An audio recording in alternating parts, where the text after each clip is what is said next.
Hey, what's up, guys? My name's Dylan Johnson from Soccer Mag, and I'll be doing this week's prediction episode. Unfortunately, the money man is away this week, but I will be posting on the site his and Oliver's predictions for this weekend. So if you're keen to check those out, you can go to the site to get all that. This week or last week, it's still currently busy while we're filming, but I think we're doing okay. It's pretty tough. I think what we've been talking about recently these past couple of weeks is that, especially this time of year, predictions are getting very difficult. There really isn't much between the sides that are playing. I think there's been a lot of the low sides of obvious Burnley, Sheffield, for example, but even teams like Luton are really putting up huge fights. I think their performance against Arsenal, they were 15 seconds away from getting a huge point against, Arsenal, who are in first place. So the predictions are getting really difficult, but we'll keep trying. And this week we're starting with a pretty good game. Liverpool, 12:30 kickoff. They seem to love those. 12:30 English time. Liverpool versus Crystal Palace at Crystal Palace. This is a pretty difficult game for Liverpool. I think their away form, I know they beat Sheffield, but for a large part of that game, I think, they scored first. But despite all their possession, they really are struggling to create big chances. I think, they scored the second goal in the 95th minute or 94th minute. And for large parts of that game, they looked vulnerable. Sheffield really had some good chances. Kelleher made a couple big saves. So it's good to see him doing much better compared to the Fulham game. And Palace, they lost to Bournemouth. But I think the thing about this Palace side is that they haven't been playing particularly great in recent weeks, but they still have a huge threat. Like their attacking players, Olise, Eze, Ayew, Edouard, they have a great set of attacking players that really can hurt you on the counter. So it depends, McAllister looks like he picked up an injury. Matip is out for the rest of the season. So Liverpool, it's going to be interesting what side they pick out. I'm still going to back them because I think at this current moment in time, Palace do look really weak. They lost at home to Bournemouth, who have been in good form, but overall the past couple, 4, 5, 6 weeks, they've struggled to pick up consistent points. So I'm going to go for a 2-1 Liverpool win at Palace. It could be more. There could be more goals, depending on how open Liverpool are. But yeah, I'm going to go for a 2-1 Liverpool win at Palace. So next up we have Brighton versus Burnley. And I think this one's relatively straightforward. Burnley, they did get a huge win against Sheffield, but at the end of the day, they're still, in my opinion, probably the worst team in the Premier League. Brighton have started to pick up good form as well. They beat Forest away from home. They lost to Chelsea, but they were definitely in that game. They dominated possession. They had a lot of chances. They just couldn't get over the line. And then they beat Brentford at home 2-1, and Brentford are a good side. So I think Brighton are starting to hit form again. So I'm going to give them a 3-0 win. I think once Brighton start, I think we saw at the beginning of the season, they do have slumps. But once they start picking up, they become an unbelievable team. So I'm going to give Brighton a 3-0 win there. Might be a bit excessive, but I just have a feeling Brighton are going to do well this weekend. After that, we have Man United versus Bournemouth. And it may not look like it on paper, but I think this is a very difficult game. United got a great win against Chelsea. It was probably one of the best games we've seen them play in recent weeks. Honestly, they played really well. Chelsea had chances, but overall you'd say United dominated that game. And they should beat Bournemouth, but Bournemouth, I think, are unbeaten for the past 4 or 5 rounds. They've gotten huge wins. I think they've beaten Newcastle. They drew to Villa. They won again last night against Crystal Palace 2-0 away from home. So these are pretty good results from a team that started off at the beginning of the season. They were playing well, or better than we expected, but they weren't getting good results. And now it seems something's clicked and Bournemouth are getting good results. I'm still going to give United the win because they are at home. And for a team like Bournemouth to consistently win every week, it's difficult for a team like them to win or be unbeaten for 6, 7, 8 weeks in a row. I think they do. I've said this for the past couple of weeks, and I know they keep proving me wrong, but I think at some point something needs to change. And I'm not saying they're going to continue to lose once they lose, but they're going to drop points at some stage. So I'm going to go for a 2-1 United win. Bournemouth are scoring goals, so I'm going to go for a 2-1 United win there. After that, we have Sheffield versus Brentford. And this is an interesting one because I think Brentford are definitely the better side. But if I look at how Sheffield played against Liverpool in their previous game, I wouldn't say they played badly. You know, Liverpool struggled to get chances. They struggled to break them down. They were dangerous on the counter-attack 100%. I think it just depends how they set up against Brentford because Brentford are the better team. But if Sheffield set up how they did against Liverpool, sit back, wait for their opportunity, they could score 1 or 2 goals. And Brentford have definitely been vulnerable. They score goals, but they have 100% been vulnerable in recent weeks. I'm still going to back Brentford. I think their team is just too strong, but I think it could be a tight game. I'm going to go for a 1-0 Brentford win. Yeah, that's what I'm thinking. Next, we have Wolves versus Nottingham Forest. And this one, I've got to back Wolves for this game. You know, Forest just lost 5-0 to Fulham away from home. I think we've said consistently throughout the season that Forest's away form is not great at all. They get 90% of their points at home, and Wolves are looking good. They're looking really good. They're getting points. They should be, we know we've said before, they've really struggled with VAR this season. They should be, you know, around the 7th, 8th position. They should be on around 24, 25 points, but they're not. They should beat Forest at home. You know, they've been playing really well. I'm going to go for 3-1 Wolves win. I just have a feeling that Wolves are going to keep climbing up the table. After that, I think we have the biggest game of the weekend, the last game of Saturday. We have Aston Villa versus Arsenal at Aston Villa. And after, you know, Arsenal, late win against Luton, showed great character, but Villa really impressed me this last round, you know, the way they beat Man City. I have not seen Manchester City under so much pressure. I genuinely can't remember a game. The last one, I'm a bit biased, the last time I remember was when Liverpool beat them 4-1. I think it was in the Champions League. Man City could do nothing. I think Villa, second half especially, pinned them back. They got every second ball, you know, City were hoofing it away and just hoping for some space. And every time it would go straight back to a Villa midfielder or a Villa fullback, and the attack would continue, the onslaught would continue. And I don't think I've seen Pep's side be as sloppy as they were against Villa. It was, you know, players like Bernardo Silva, who usually are ridiculous, misplacing passes. Ruben Diaz struggled. You know, Kyle Walker couldn't really get into any space. Haaland, honestly, one of the most quiet games I think we've seen him have since he's arrived in the Premier League.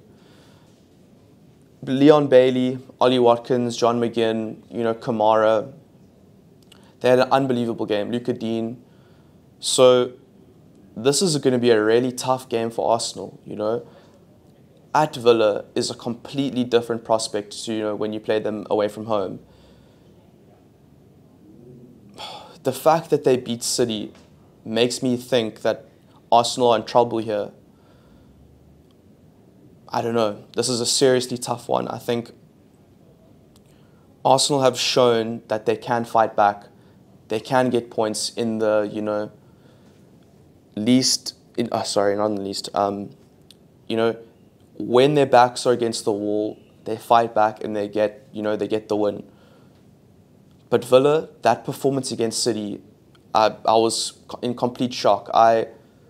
You know, the money man said that he backed Villa to get a win over City, and I thought, you know, if they did, it would be like a scrappy, you know, 90th minute winner or, you know, an own goal from City or something like that. But just the nature of Villa's performance against the defending champions as they are was, it was crazy. I've like I said earlier, I've never seen City play like that before.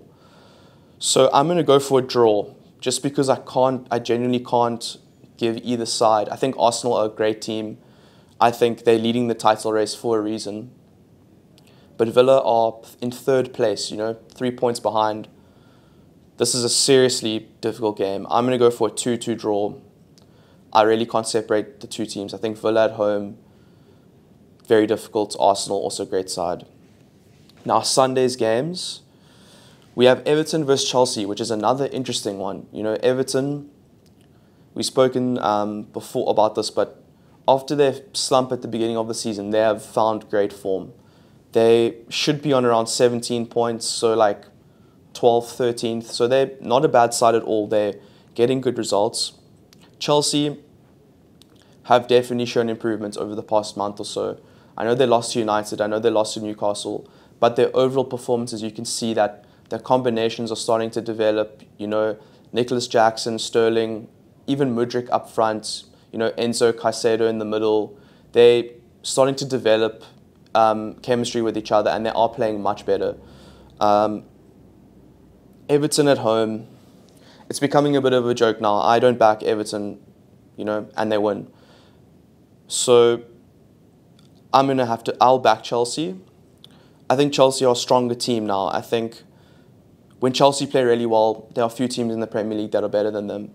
So I'm going to go for it's going to be a tough game. I think, even though Everton got smashed by United, scoreline-wise, at Goodison, I think they didn't play badly in that game at all.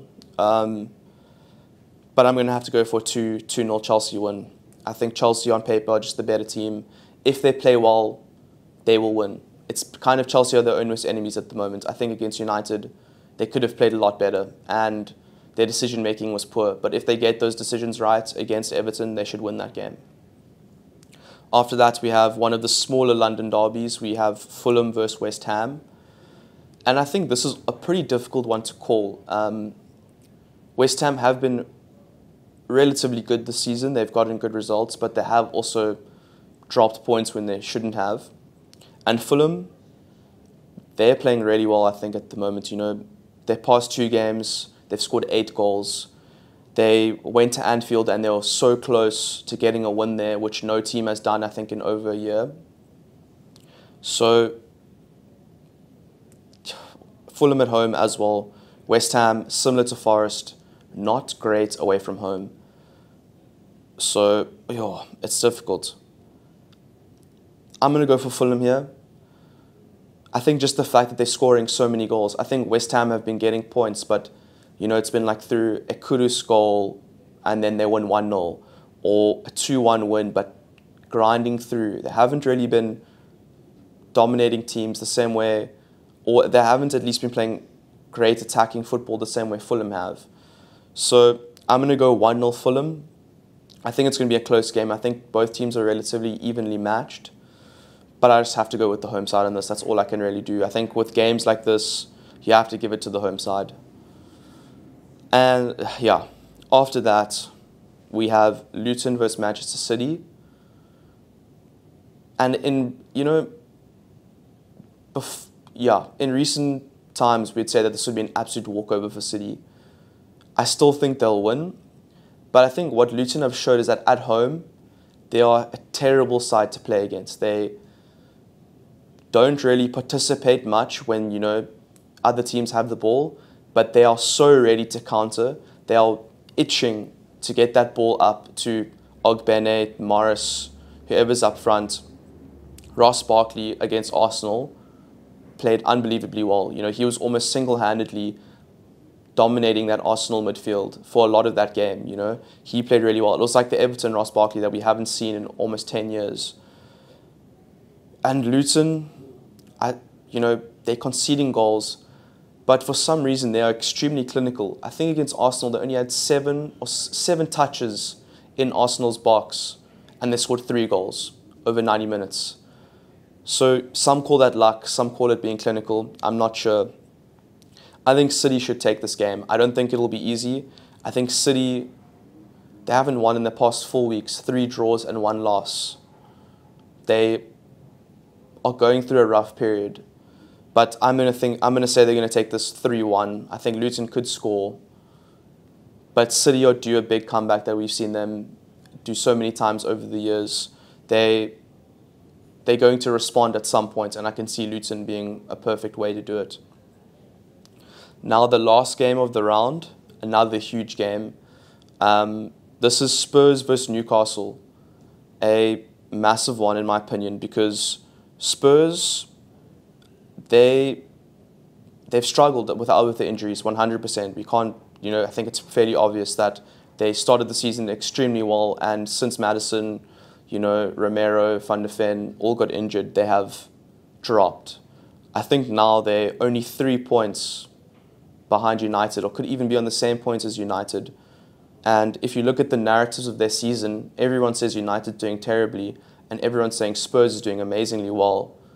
But there's really not much separating those two teams, and I think it's because of the injuries that Spurs have received. Not saying United haven't had injuries, they have, but it's interesting to see that. And Newcastle, they are another team that has struggled with injuries, but they are playing really well at the moment. It's just going to be interesting to see, because I think Anthony Gordon is in great form.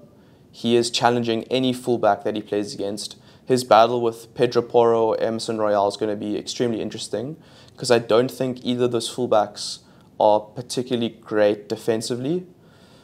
So it'll be interesting to see what Anthony Gordon does, because if you look at his performances against Trent, against Reece James, he's difficult to mark, 100%. He is a menace. If I look at it from other battles, I'm just wondering, Son is scoring a lot of Spurs goals. And if, Trippier, that right-hand side of Newcastle's offence has been pretty good defensively. So it's interesting to see how Son plays in this game, because if he doesn't score, it seems that Spurs don't really score. I'm going to go with a draw. I can't really, separate the teams. I think Spurs are capable of getting the win here. I think we saw against City, they fight back. Despite their problems, they fight back. And Newcastle, they can beat anyone. We've seen, not just in the Premier League this season, their performances in the Champions League, they were very unlucky to not get a huge win at PSG. Newcastle are a great team. I'm going to go for a 1-1 draw, just because I genuinely can't think of a winner here. But yeah, guys, so that's it for this episode. Let us know what you think in the comments, who you think is going to win, what results you think they're going to be.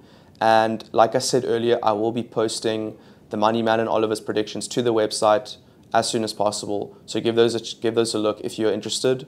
And yeah, thanks for watching, guys.